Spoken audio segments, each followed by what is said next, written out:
Vous êtes bien réveillés. Nous sommes le 13 février 2023 et nous parlons depuis plusieurs jours de l'affaire Amir Al-Boulaoui, des relations algéro-françaises, des problèmes que sous-tendent les relations algéro-françaises, de cette fin brutale, la fin brutale de cette lune de miel entre les autorités algériennes et les autorités françaises. Depuis le 6 février 2023, on ne parle que de cela. 6 février, rappelez-vous, l'Algérie... Amir Al-Boulaoui a pu être rapatriée par la France depuis la Tunisie. Elle a bénéficié de la protection consulaire délivrée par le consulat général de France à Tunis en sa qualité de ressortissante française, parce qu'elle est binationale.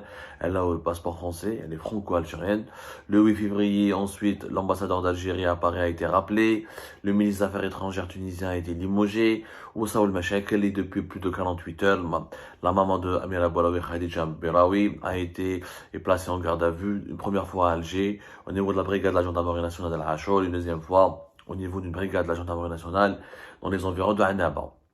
Et bon, on parle beaucoup des relations algéro-françaises, mais on oublie, et je m'appelle en ce moment, même entre la France et le Maroc, la relation est très très mauvaise. La France aujourd'hui est confrontée à un défi, elle n'arrive plus à maintenir un certain équilibre entre l'Algérie et le Maroc. Et les rivalités très tendues et les tensions de plus en plus violentes qui opposent l'Algérie au Maroc depuis notamment 2020, notamment depuis début 2021, exposent la France à une position très délicate et elle est souvent pressée de choisir un camp au détriment d'un autre. Et la France, vraiment, elle est dans une situation périlleuse. Elle peine à trouver un certain équilibre. Elle n'arrive plus à ménager ni le Maroc ni l'Algérie. Et je pense que dans les jours à venir, elle sera forcée de faire un choix. Et j'ai bien peur qu'elle risque de choisir cette fois-ci le Maroc au détriment de l'Algérie. Et elle risque de faire comme l'Espagne en 2022, lorsqu'au printemps 2022, l'Espagne a fini par choisir le camp du Maroc au détriment du camp de l'Algérie. Je m'explique et pourquoi je vais le dire. Rappelez-vous, à Paris et Rabat, tout devait rentrer dans l'ordre après l'affaire Pegasus de juillet 2021. Après une année 2021 et une année 2022 marquée par beaucoup de tensions, le Maroc a fait l'objet, dès le premier semestre de l'année 2022, des sanctions françaises concernant la réduction de la délivrance des visas, parce que le Maroc était accusé, comme l'Algérie, de ne pas vouloir reprendre dans ses ressortissants illégaux ces migrants clandestins arrêtés par les autorités et les services de sécurité français. Le 15 décembre 2022, tout devait donc rentrer dans l'ordre, puisque la ministre des Affaires étrangères française, Catherine Colonna, avait visité Rabat et au Maroc et les relations commençaient à se réchauffer et il était prévu donc qu'Emmanuel Macron fasse une visite importante au Maroc pour le premier trimestre 2023.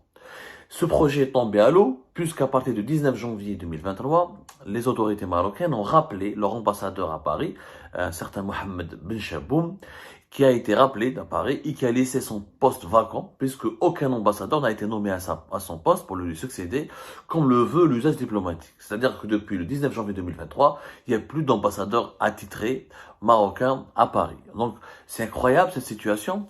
Les deux grands pays du Maghreb n'ont pas d'ambassadeur en ce moment à Paris. L'Algérie a rappelé son ambassadeur depuis le 8 février 2023, ou depuis le 19 janvier 2023, le Maroc n'a plus d'ambassadeur attitré, puisqu'il n'a pas nommé un successeur. Il se trouve que cette décision marocaine s'explique, elle a plusieurs sources concordantes, par la colère du Maroc contre la France en ce qui concerne, rappelez-vous ce qui s'est passé au Parlement européen en ce cours du mois de janvier 2023. Dernier, c'était le même jour d'ailleurs, le jour même, le 19 janvier 2023, les députés européens ont voté une résolution dans laquelle ils condamnaient le Maroc et demandaient au Maroc d'accorder un procès équitable aux journalistes emprisonnés. Il s'agit de nos collègues de Omar Radi, Souleymane Rassouni et Toufir Bouachrine qui ont été condamnés dans différentes affaires. Alors, les ONG et leurs défenseurs et les défenseurs des droits de l'homme et les défenseurs de la liberté d'expression estiment que ces trois journalistes sont victimes de l'arbitraire et de la censure et parce que leur travail de journaliste indépendant dérange. Les autorités marocaines les ont inculpés officiellement de plusieurs affaires, dont des affaires de meurtre, de viol ou là d'affaires de droit commun, et refusent de leur accorder le statut de journaliste et de délit politique. Donc, Omar Radi, Souleymane Rassouni et Toufir Bouachrine, ils sont très connus au Maroc et leurs affaires datent de plusieurs années et le Parlement européen a décidé de prendre position en faveur de leur défense et il a réclamé leur libération et à ce que les autorités marocaines leur accordent un procès équitable. Les autorités marocaines ont réagi violemment et ils ont accusé la France d'avoir piloté cette opération anti-marocaine. Ils ont clairement, d'ailleurs, le Parlement européen, le Parlement marocain plutôt, son président il s'appelle Rachid Taleb El-Ammi. Il a déclaré que la résolution du Parlement européen le 19 janvier 2023 est une campagne anti-marocaine lancée à Bruxelles et orchestrée par Paris. Donc, ça des accusations pour les Marocains sont convaincus, comme dans l'affaire Pegasus à juillet 2021, où les Marocains soupçonnent les autorités françaises d'avoir lancé à leur rencontre une opération de déstabilisation. La même chose entre Rabat et Paris, ça se passe très mal. Ouais, parce que Rabat, depuis les normalisations de ses relations diplomatiques avec Israël décembre 2020, et depuis la conclusion d'une série d'accords stratégiques de coopération militaire et sécuritaire avec Israël durant toute l'année 2021 et l'année 2022, le Maroc snob Paris, je l'ai expliqué plusieurs fois, il snob la France, et la France a perdu de son influence au Maroc, et est en train de perdre de son leadership au Maroc, et le Maroc ne veut plus d'une relation ombilicale avec la France, il s'émancipe de l'influence française, et il demande maintenant, c'est le Maroc qui exerce maintenant des pressions très intenses et très puissantes sur la France. Il demande carrément, Rabat demande à Paris de faire un geste comme les États-Unis d'Amérique, comme Tel Aviv, à savoir reconnaître définitivement la souveraineté du Maroc sur le Sahara occidental. Et sans cette reconnaissance française, le Maroc a fait le pari de tourner le dos aux intérêts français, et même économiquement, la France reste quand même le premier investisseur étranger au Maroc, avec un stock d'investissement quand même, on parle d'un stock d'investissement direct français qui dépasse les 10 milliards d'euros, quand même, avec une présence israélienne de plus en plus forte, une présence américaine de plus en plus forte, une présence chinoise et turque. Le Maroc est en train de diversifier ses partenaires, et il ne veut plus accorder des privilèges à la France, alors que la France avait beaucoup de privilèges au Maroc. Donc, même Paris est dans une situation délicate, à la fois entre l'Algérie et le Maroc. Bien sûr, Paris n'a pas voulu accorder cette reconnaissance définitive de la souveraineté marocaine sur le territoire du Sahara occidental pour ménager le régime algérien, parce qu'elle avait besoin de se rabibocher avec Alger. Alger a fait beaucoup de pression parmi les conditions sine qua non fixées par le régime algérien pour se réconcilier avec la France et pour, entre guillemets, préserver les intérêts de la France dans la région et pour faire une alliance avec la France, était justement de demander à Emmanuel Macron un engagement de sa part de ne jamais reconnaître la souveraineté marocaine sur le territoire du Sahara occidental. La France soutient le plan d'autonomie marocain, mais ne reconnaît pas encore la souveraineté marocaine comme les États-Unis d'Amérique. Donc, Paris, avec cette option, elle a conservé de bonnes relations avec Alger, elle est revenue, elle a constitué une nouvelle alliance avec Alger qui a commencé officiellement depuis le mois d'août 2022 avec la visite importante d'Emmanuel Macron à Alger au Hollande entre le 25 et le 27 août. Sauf que l'affaire Amir Aboulaoui, la susceptibilité des dirigeants algériens, les dirigeants algériens, ils ont pensé qu'Emmanuel Macron mangeait dans leurs mains, ils ont pensé que la France dépendait outrageusement de l'Algérie, notamment à cause de ce qui se passe au Sahel, avec le Mali, etc., et au Burkina Faso, et à cause de la crise énergétique qui frappe de plein fouet l'Europe depuis le début de la guerre en Ukraine. Les dirigeants algériens ont pensé qu'ils pouvaient continuer à faire du chantage à Emmanuel Macron, qu'ils pouvaient continuer à faire du chantage à la France, et qu'ils pouvaient donc instrumentaliser le contexte politique régional et international en leur faveur, en imposant à Macron une certaine ligne de conduite.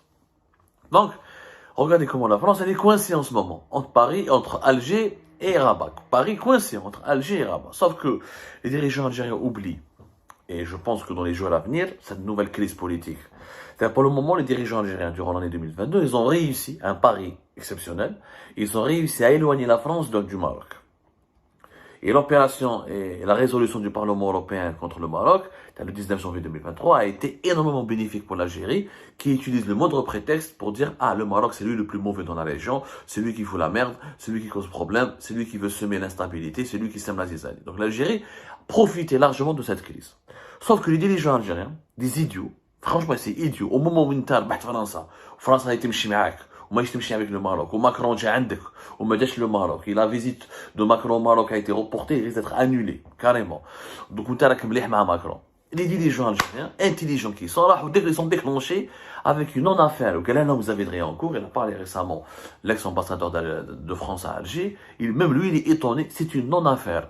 Amir Aboulaoui, c'est une non-affaire. C'est-à-dire, c'est une femme franco-algérienne qui a bénéficié d'une protection consulaire en Tunisie, pas en Algérie, comme le réclament, le dictent toutes les conventions internationales, ou là, les réglementations internes, les règles internes, le droit du droit français et la réglementation interne de la diplomatie française. On se doit de protéger un citoyen qui a la nationalité française quand il est exposé au danger, notamment pour Amir Aboulaoui qui a été séquestré et dont la vie était en danger en Tunisie. C'est une non-affaire.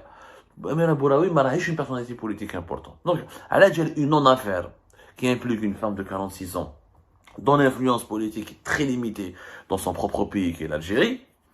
Alors donc, les dirigeants algériens ont compromis leur bonne relation avec la France. Qu'est-ce qui risque de se passer?